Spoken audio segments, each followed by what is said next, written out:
Baik, Assalamualaikum warahmatullahi wabarakatuh. Selamat siang. Eh, Alhamdulillah, pada siang hari ini jumpa lagi bersama kami di podcast pendidikan dari MAK Negeri ND. Hadir di studio MAK Negeri ND Bapak Kepala Kantor Kementerian Agama Kabupaten ND yang kita akan melaksanakan dialog terkait dengan harmoni merajut masa depan pendidikan dan moderasi. Sebelumnya kita sapa terlebih dahulu Bapak Kakan. Selamat siang Bapak. Selamat siang. Gimana kabarnya nih Pak? Alhamdulillah sehat. Oh iya. Soalnya angin ini terus berhembus gitu. Ende lagi tidak baik-baik saja. Gimana perasaannya Bapak? Ya, kita harus berdamai dengan semesta. Dan salah satu program dari Kementerian Agama Ekoteologi itu secara filosofis mewajibkan kita untuk secara sadar sebagai makhluk mulia yang diberi tanggung jawab untuk menguasai ciptaan yang lain. Kita harus dalam suasana apapun kita harus berdamai. Oh iya. Ya, Ya, sehingga apapun keadaannya kita terus happy itu. Iya. Ya. Karena barusan tadi kita Ya. ikuti Happy English Course. Ya, gitu. happy English course ya. Baik Bapak. Dialog kita kali ini tentang harmoni dan merajut masa depan pendidikan dan moderasi. Sebelum kita lanjut, Bapak Nikolaus Namapayon ini Kepala Kantor Kementerian Agama Kabupaten ND Ya. sudah berapa tahun Bapak? Kurang lebih 2 tahun. Oh, sudah 2 tahun. Jadi sebelumnya di mana nih Bapak? Sebelumnya menjadi Kepala Kantor Kementerian Agama di Bumi Congkasae, Tanah Langkerembong, Manggarai.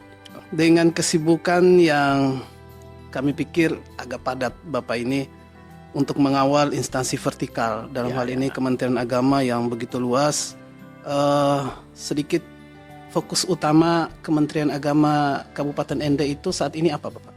Ya, kita dalam seluruh orientasi tugas pelayanan institusi kita mengacu pada visi dan misi.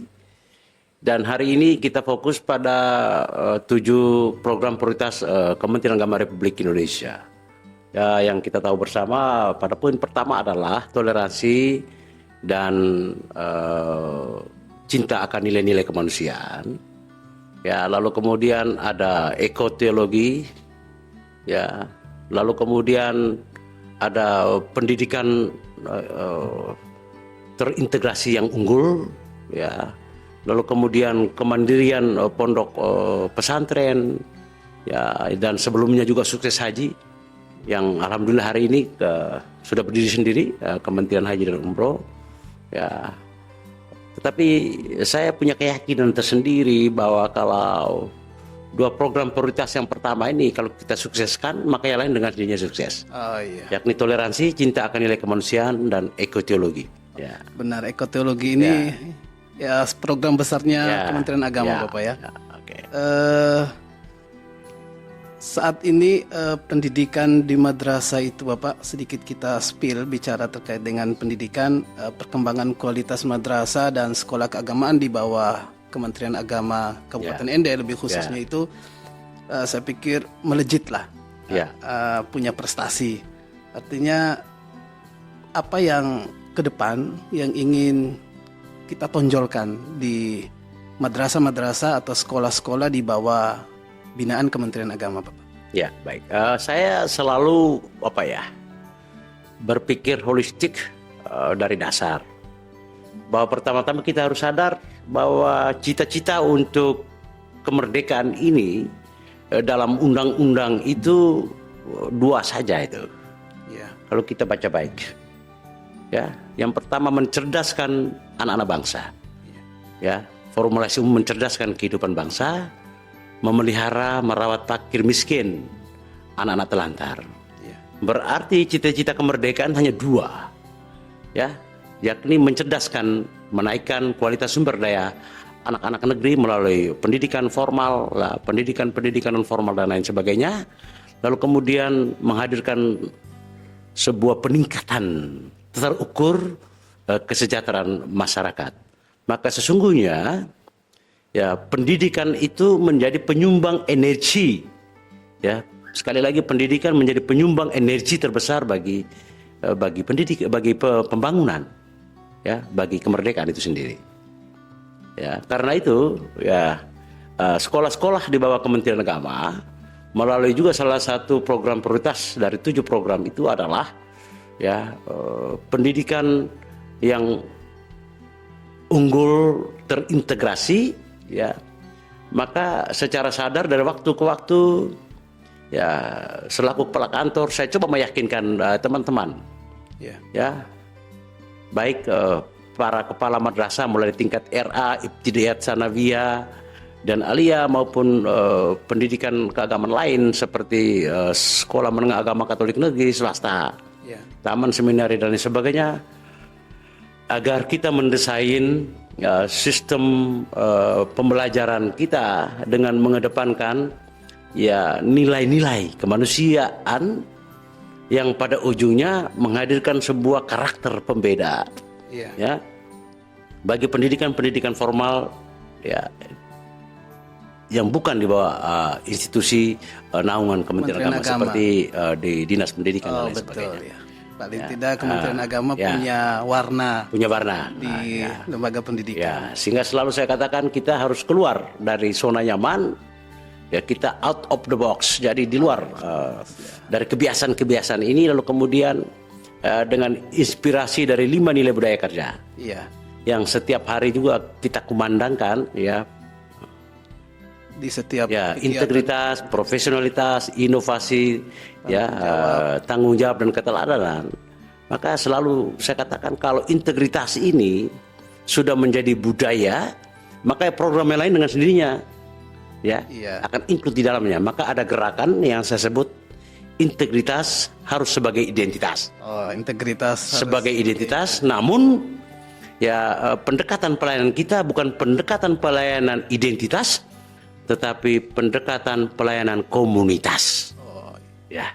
Jadi bukan hanya identitas, tapi komunitasnya. Jadi identitas itu artinya integritas menjadi identitas, tetapi pola pendekatan pelayanan kita bukan pendekatan pelayanan identitas, tapi pendekatan pelayanan komunitas. Ini penting. Betul.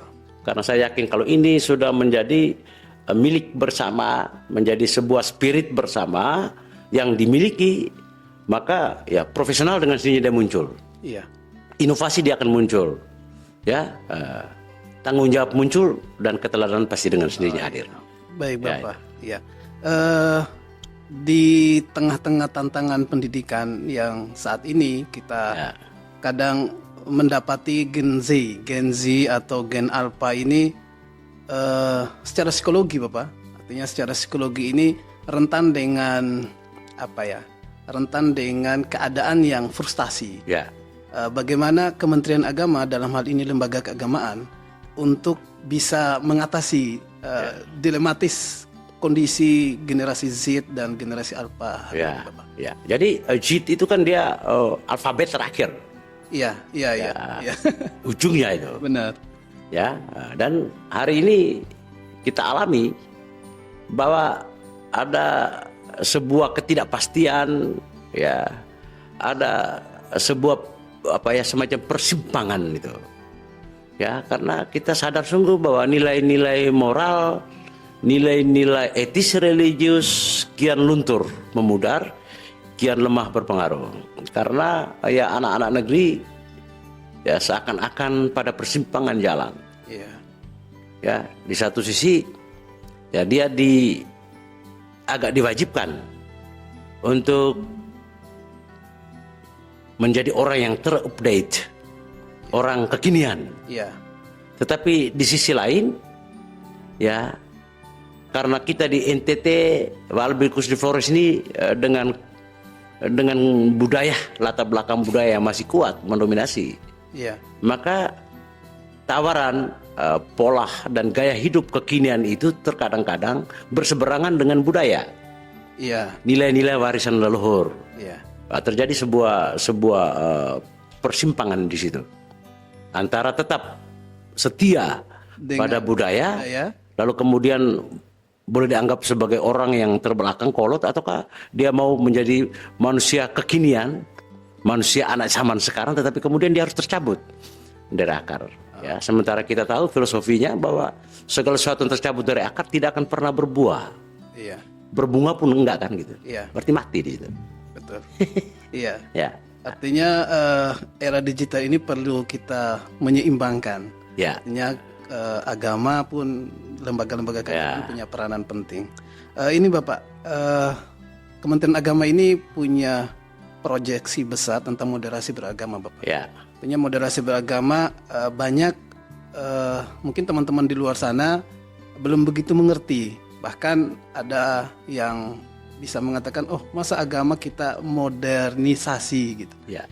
Sedikit Pak tentang moderasi beragama ini Bapak Kakan bagaimana? Ya. Jadi moderasi beragama itu bukan yang dimoderasikan itu agamanya bukan. Iya, bukan agamanya yang kita moderasi ya. Iya. Jadi bukan agamanya yang dimoderasikan. Iya. Tetapi yang mau dimoderasikan itu adalah cara pandang, cara berpikir masyarakat, orang-orang yang beragama. Oh iya. Agar kemudian di ujungnya adalah terlahir sebuah sikap dan cara pandang sebagai seorang agamawan dengan sikap yang moderat. Yang moderat artinya dia tidak ke kiri, tidak ke kanan, dia fokus. Dia fokus pada keyakinan agama yang dianutnya dengan sebuah keyakinan sungguh bahwa agama yang saya anut paling benar. Tetapi di sisi lain dia juga harus ada kesadaran bahwa ada kebenaran yang ada pada agama-agama yang bukan saya anut. Karena itu saya juga secara sadar untuk memberi ruang bagi agama-agama yang tidak saya anut itu bertumbuh. Nah ini penting. Iya, iya. Nah intisarinya di situ. Yang menjadi halangan terbesar yang kadang-kadang menghadirkan sikap-sikap intoleran adalah bahwa kita terlalu fanatik. Ya, fanatik boleh tapi tidak boleh fanatisme gitu loh. Iya. Ya, nah gitu. Jadi fanatik dalam menjalankan Agama boleh, tapi boleh. jangan bersifat fanatisme. Oh iya. Fanatik itu artinya bahwa saya betul-betul menjalankan secara sungguh semua kewajiban-kewajiban agama saya. Dan saya tidak akan pernah terombang-ambing ya Walaupun dengan ajakan, dengan provokasi dan lain sebagainya. Saya fokus itu. Ya. Tetapi di sisi lain saya juga memberi ruang leluasa, bahkan juga mendorong, berkontribusi untuk membantu tumbuh kembangnya ya saudara-saudara saya yang tidak seagama dengan saya untuk memaknai pemahaman agamanya. oh iya. Nah, ini penting. Iya. Artinya moderasi ini bisa mengurangi ekstremis. Ya. Ekstremis baik ke kiri maupun ke kanan Bapak. Ya. Melihat ekstremis ini Kementerian Agama dalam hal ini memandang mengawal dalam hal ini di lembaga pendidikan, nya lebih ke Gen Z Bapak ya. Ya. Gen Z ini saat ini dengan digitalisasinya Ya. yang berkembang mendapatkan informasi dari manapun tanpa tersaring. Ya. Bagaimana Kementerian Agama Kabupaten Ende dalam menghimbau pendidikan keagamaan yang ada di Kabupaten Ende terkait dengan ekstremisme terhadap generasi Z maupun generasi Alpha Bapak. Jadi kita memanfaatkan harus dalam sebuah cara berpikir yang agak lebih utuh itu. Ya. Bahwa apapun yang dihadirkan hari ini, ya perkembangan dan kemajuan yang dasar teknologi digital dan lain sebagainya, itu sebagai orang beragama kita yakini bahwa di situ ada peran Allah di situ. Iya. Ya, karena cara menciptakan segala sesuatu itu dia mengadopsi, dia menduplikasi cara kerja Allah untuk menciptakan. Nah, gitu. Itu berarti apa? Apa yang dihasilkan itu harus secara sadar dimanfaatkan pertama-tama tertuju untuk kebaikan dan mengarah kepada kemuliaan Tuhan. Iya. Jangan kemudian ya, membuat kita semakin jauh dari Tuhan, lalu kemudian untuk menghasut, memprovokasi, ya, lalu kemudian menghasilkan tindakan-tindakan yang intoleran. Nah, ya.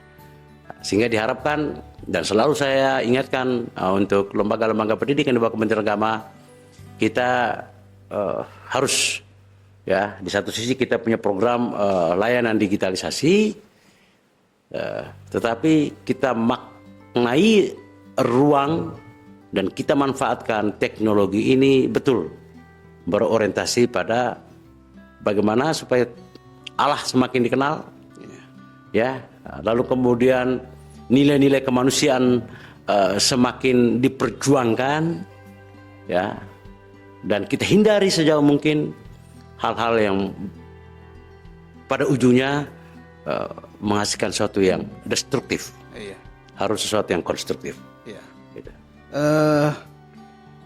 Terkait dengan lembaga pendidikan, artinya kekhawatiran orang tua di luar nih Bapak, dengan berkembangnya digitalisasi dan pergaulan yang begitu tidak bisa dikontrol, artinya kami pikir lembaga boarding school keagamaan kayak MAKNND ini Bapak mungkin pilihan yang tepat Bapak. Ya, karena kita bicara tentang pendidikan umum berciri khas agama dan keagamaan itu sebuah model pembelajaran yang tidak bisa terlepas dari boarding school atau asrama atau pondok pesantren itu. Iya. Ya, maka lembaga-lembaga pendidikan madrasah, SMAK dan lain sebagainya, tetapi kalau tidak punya asrama, dia sebenarnya ya sama dengan SMA negeri. Oh iya. Ya, dan lain sebagainya, ya. Karena pendidikan keagamaan itu kan dia berorientasi pada sebuah pembiasaan hidup. Iya. Ya, pembiasaan. Maka mesti harus ada sarana prasarana yang di sana peserta didik ya disentralisir di situ, dikarantina di situ untuk dampingi untuk melakukan kewajiban-kewajiban keagamaan yang kemudian terukur melalui perbuatan-perbuatan dalam relasi interaksi sosial kemanusiaan bersama sesamanya. Nah, ini penting. Berarti kekhawatiran orang tua ini bisa dihilangkan kalau seandainya ada asrama. Memberikan ruang untuk anaknya itu untuk sekolah yang wadahnya ada asrama. Ya, kita alhamdulillah kita bersyukur hari-hari ini ya masyarakat di Kabupaten Ende ini ya animonya terhadap lembaga-lembaga pendidikan di bawah Kementerian Agama cukup tinggi. Ya, terbukti bahwa hampir setiap tahun pelajaran ya karena kapasitas RKBM kita, sarana prasarana kita terbatas, banyak yang kita terpaksa mohon maaf dan kita batasi. Iya, kita batasi. Nah, itu menandakan bahwa tingkat kepercayaan masyarakat beragama di Kabupaten Ende untuk ya menjadikan sekolah-sekolah di bawah Kementerian Agama sebagai kendaraan masa depan putra-putri kesayangan mereka masih tinggi. Iya, betul. Ya, karena apa? Karena kita punya pembeda. Betul. Nah, kita punya kurikulum formal 30% itu kurikulum nasional, 70% kurikulum agama dan keagamaan. Oh iya, betul. Maka ada 45 tambahan mata pelajaran agama dan keagamaan yang tidak dimiliki oleh lembaga-lembaga pendidikan formal di bawah dinas pendidikan. Ya, contoh walaupun ada Suradikara, ada Frateran Endau, ya itu yayasannya aja yang Katolik. Tetapi kurikulumnya 100% kurikulum nasional. Beda dengan SMAK. Oh ya. SMAK di bawah Kementerian Agama. Di bawah Kementerian Agama ada 5 mata pelajaran keagamaan Katolik. Ada sejarah gereja, ada liturgi, ada katekese, dogma doktrin dan lain sebagainya. Kayak kita di madrasah kan? Iya, betul. Ya, SMA Muhammadiyah sekalipun, Mutmainah sekalipun, namanya yang Islamin. Yayasan keagamaan. Yayasan keagamaan Islam, khas Islam. Tetapi diterapkan 100% kurikulum pendidikan nasional. Ya, betul. Tidak ada mata pelajaran tambahan di situ, fikih, bahasa Arab, tidak ada di situ. Iya. Benar kan? Benar, Bapak. Nah, pembedanya di situ. Iya. Ya. Untuk ini Bapak terkait dengan harmonisasi. Ya. Ini harmonisasi di Kabupaten Ende karena Kementerian Agama sebagai pionir mungkin. Nah. Bapak bagaimana menjaga kerukunan yang ada di Kabupaten Ende ini supaya baik-baik saja? Ya. Pertama ada kebijakan-kebijakan yang tidak hanya sekedar sebuah wacana, tetapi sudah kita maknai, sudah kita hadirkan. Iya. Ya. Beberapa tahun sebelumnya tidak pernah ada wajah yang non muslim di sekolah-sekolah muslim, sekolah-sekolah madrasah. Iya. Nggak ada waktu. Hari ini hampir di setiap madrasah negeri ada non muslim di situ sebagai guru pegawai. Ya. Yang agama Katolik. Yang agama Katolik, Kristen, iya. kan gitu. Demikian pun juga di Sekolah Menengah Agama Katolik Negeri Ende, ya, kalau dari dulu tidak pernah ada yang berjilbab atau ustadz-ustazah di sana. Iya. Nah, hari ini saya sudah tempatkan, tuh. Ya, 1-2 ustadz di sana. Oh, iya. Nah, ini kita mulai dari rumah kita, untuk memproklamirkan kepada masyarakat bahwa ya kepelbagian itu indah, baik. Ya, kecuali ya terkait dengan ideologi ya agama-agama itu, tetapi selama mata pelajaran umum, bahasa Indonesia, sejarah dan lain sebagainya ini kan bisa diasuh oleh teman-teman yang tidak beragama Islam di sekolah madrasah dan tidak beragama Katolik di sekolah SMAK gitu. Dan itu kita sudah lakukan, kan udah bagus itu. Ya, lalu kemudian yang kedua ya kita selalu mensupport, mensubsidi ya FKUB, Forum Kerukunan Umat Beragama, yang tentu melibatkan di dalam forum itu adalah para tokoh-tokoh, pimpinan-pimpinan semua agama-agama, untuk ada ruang perjumpaan secara rutin, ya terencana untuk diskusi, ya untuk menjadi semacam ya funding father tokoh-tokoh perdamaian. Sehingga kalau ada umatnya, ada masyarakatnya yang terindikasi melakukan tindakan-tindakan yang intoleran segala macam, mari kita duduk bersama untuk mendamaikan semua suasana ini. Gitu. Ya, alhamdulillah Kabupaten Ende ini sampai hari ini masih utuh. Ya. Komunikasinya terjaga dengan baik. Karena bagaimanapun tanggung jawab kita, generasi boleh berubah, tetapi semangat juang harus terus diwarisi. Baik, Bapak Kakan, saat ini Madrasah Aliyah Kejuruan Negeri Ende ini sudah ada pembukaan seleksi madrasah atau seleksi nasional murid baru, Bapak. Bagaimana himbauan Bapak kepada peserta didik yang mau menyekolahkan atau orang tua yang mau menyekolahkan anaknya di sini, atau adik-adik yang SMP atau SMP atau MTS, biar tertarik ke MAKN Ende, bagaimana Bapak sedikit himbauan kepada adik-adik yang di luar sana? Di satu sisi kita punya kewajiban moral untuk mengiklankan, untuk mempromosikan Madrasah Aliyah Kejuruan Negeri Ende untuk anak-anak kita ya. Iya. Baik di SMP maupun di Sanawiyah. Tetapi di sisi lain kita harus real bahwa kita punya daya tampung untuk Madrasah Aliyah Kejuruan Negeri Ende sampai hari ini baru pada 96. Iya betul, 96. Mengapa baru 96? Karena kita sistem boarding school. Artinya semua peserta didik mereka harus diasramakan. Sementara kita punya sarana prasarana untuk menampung itu kan baru terbatas. Iya betul. Sementara di satu sisi ya setiap tahun itu ya bahkan ribuan anak-anak dari seluruh Indonesia betul ya mengikuti tes secara online, ya merebut untuk menjadi bagian dari Madrasah Aliyah Kejuruan Negeri Ende. Betul. Ya, ini masalahnya tersendiri. Iya. Oleh karena itu ya saya ya selalu omong dengan Pak Kabid Pendis, juga Kepala Madrasah Aliyah Kejuruan Negeri Ende, supaya kita fokus juga untuk menambah ya sarana prasarana untuk asrama ini. Baik. Setidaknya kita cukup tambah 30 seat ya, supaya menjadi setiap tahun 120-an kan tambahan lagi satu rombelnya. Iya betul. Ya, lalu kemudian ya pengalaman bahwa ya awal-awal Madrasah Aliyah Kejuruan Negeri ini didirikan karena dia menjadi salah satu dari 2 Madrasah Aliyah Kejuruan Negeri di Indonesia. Iya betul. Maka dia menjadi rebutan oleh anak-anak bangsa. Iya betul. Di seluruh penjuru tanah air. Ya, maka awal-awal itu ya anak-anak Kabupaten Ende mungkin dapat 1 atau 2. Iya.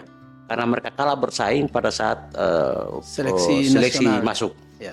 Ya syukur Ya beberapa waktu lalu ketika ada Ibu Profesor Doktor siapa yang Nyayu. ya, Direktur